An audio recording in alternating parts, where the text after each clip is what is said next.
Greetings everybody and welcome back to the Awesome Lindsay channel. Today I'm talking about this GVM SD300D. This thing is a COB light for video. You can use it for photo as well. This one is a bi-color light as well. GVM sent this to me to test out or to do a video on. What I'm going to do today is more or less just state the facts, just tell you what comes in the kit, just more factual rather than too much opinion based. I'm going to do another video based on my opinions of a few lights that I've acquired over the years, because I really like when companies send these lights to me, because then I can kind of test them out, see what they're all about, and then kind of give my thoughts and opinions on them. So this is a bi-color light, like I just said. This goes from 2700 Kelvin all the way up to 7200 Kelvin. So it gets pretty warm, gets pretty cool, and that's pretty cool.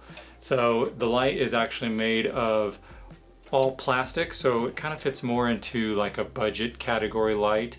But the budget category light that is probably my most brightest light right now at 300 watts. So the unit itself is pretty much all plastic. This yoke, I believe, is metal. I think it's like a cast metal possibly. So this gray portion, it's all plastic. And then around the edge, this black part is a little textured plastic. And then you have a double-sided yoke here. These are made out of metal. They have teeth on the yoke themselves, so they grip a little bit, which is kind of nice. Sometimes I'll leave them one side open if I don't have any heavy modifiers or something like that on there. I'll leave one side unlocked just so it's a little bit easier to use the one side. So this is a double-sided yoke. On the front is your COB chip, and then it does have a Bowens mount. You'll see a little kind of a little mini mount here. What that actually is for is one of the cooler features, I think, is this little light dome. So it takes it and kind of gives it more of a spherical light bulb shape, which I think is a really cool feature of this light.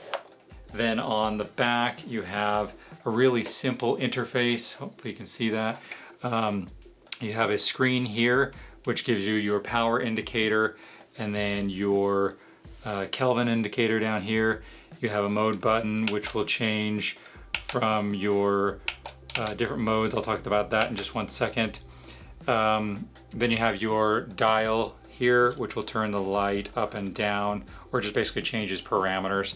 And then you can, so if you're on your brightness parameter, turns the brightness up and down. If you're on your Kelvin parameter, it will change your Kelvin temperature from warm to cool. So let me talk about your modes here. You have your rotate mode, and basically that is a manual mode. So everything is controlled by rotating the dial. You rotate the dial for brightness, and then you can push on here and rotate the dial and change out your Kelvin. And then let me go back here and turn this down a little bit. Okay, moving on from the manual mode, basically you have your slave and your master modes. I'll talk about these two at the same time because they're very similar. To change your channel, you have to go into the slave mode. That'll allow the knob to now only control your channel. So whatever you want the master channel on, you have to first go into slave mode, set it to number 6 here, and then you'll push the the mode button again, and now you're in the master mode. You can't change your channel via the master function if you're in master mode, which is kind of odd. You have to go into slave first and then do that. But then once you're in the master mode, this one will become, it turns this into master basically, and then you can then change the brightness and the Kelvin, the color temperature of all your lights that you have grouped, let's say on channel 6. You can change that via this one. So if you have a few set up around a different set and you know you're going to be needing to change them all at the same time, you can either do a light queue or something, or you don't have to walk around to each one of them and change them, which is a handy feature. So, and then there's the app mode, which means you can control your light via the GVM app. The app has a lot of functionality because it's you can use it with other lights that have that type of functionality. This one again just has the bi-color and intensity, so you can turn the light up or down via the app. And then you can also change its color temperature via the app. You can even just turn the light off or on. And then the last one is the DMX mode, which off to the side here, you'll see a little DMX connector. You'll need to get an adapter to use DMX. I'm not incredibly familiar with DMX, so that's pretty much all I'm going to say on this subject, is that it has it so you can use it with a board of some sort. One thing I almost forgot to mention is this light does have some of your standard effects. To get to them, you just hold down the button in the middle of the dial, and this will bring you into your effects. The manual doesn't tell you which effects are which, but I assume it's the standard, like broken bulb, paparazzi, fire, things of that nature. Since this thing does have the bi-color, you have a little bit more variety in those effects from changing the color temperatures, which is kind of handy. But it's kind of the standard effects. You can cycle 1 through 8, and so there's just 8 effects on here. And then to get back to the normal menu, you just hold down the button again. And then moving on down here, you have the plug, which is a locking style plug. It has a little button here you'll want to push, and then you can remove the plug here. It has this kind of proprietary looking connector on the back. So you'll just plug it in, and then it'll click lock on here. And then right next to it, you have your on and off button. And then you actually do have this cover here, which is kind of a cool feature. So if you're traveling, you can keep dust out of your connector here while you're on the go. So talking about what comes in the kit, you have the light itself. It's a fairly lightweight light.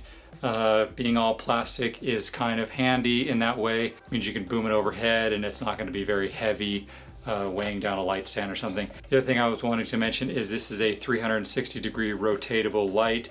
When it's not plugged in, you can rotate it all the way around in the yoke. And then, so what comes in the kit, you have a reflector, and this is one of those like high output mirrored reflectors, which is pretty handy. Then you have your little diffuser dome, which I really like. This is one of my favorite features of this light, is that diffuser dome. Then you have a stand, comes with, and this is a 3-section folding stand, all metal stand, which is really nice. You have the power brick. The power brick also comes with this little adapter for mounting onto a light stand, because otherwise there is no way of attaching this to a light stand. There's no cable or anything, and it's a little bit on the shorter side, and with it being a proprietary connector, you want to make sure that you're not damaging these cables and needing to send them into repair or something. And then you have a power cable, which is about 6 or 8 feet. A cool thing, they include some of these Velcro cable ties in the branding color. The case is pretty nice. It's a fairly rugged, sturdy exterior, and then you have some padded dividers on the inside. It has a zip up all around and some handles on it as well. And then I'm not 100% sure if this comes in the actual kit. I will put a link to the kit below if you're interested in this, and it should tell you the answer to this question. But GVM sent out with this package a little octabox here, a Bones mount octabox. It's probably a 2 feet-ish octabox. It comes with an inner diffuser, and it comes with outer diffuser and a grid, which is pretty nice. So if you're wanting to light yourself for YouTube or headshots or something like that, you have a nice little diffuser, and it's smaller and travel friendly. So one thing to note is it's a pretty quiet light. It has 2 stages of fan that I've been able to test out. So leaving it at 50% power, I left it on for an hour, and the fan, like the speed 1, I guess we'll call it, of the fan stayed on. Very, very silent. I could put my ear right next to it, barely even hear it. Once you start getting into the higher temperatures, I should also mention, if you hold down the mode button, you'll see a indicator flash really quickly. I'm not 100% sure because the manual doesn't give a lot of information, but I believe this is the temperature, because as I bring the power up, this number rises. What I've noticed is if the temperature gets to around 70 degrees, then that's when this fan will kick on. Once the fan does kick on, it is fairly loud. I'll try and post some noise samples so you can hear. But once you lower the light intensity or somehow bring the temperature of the light itself down, the fan will kick off again.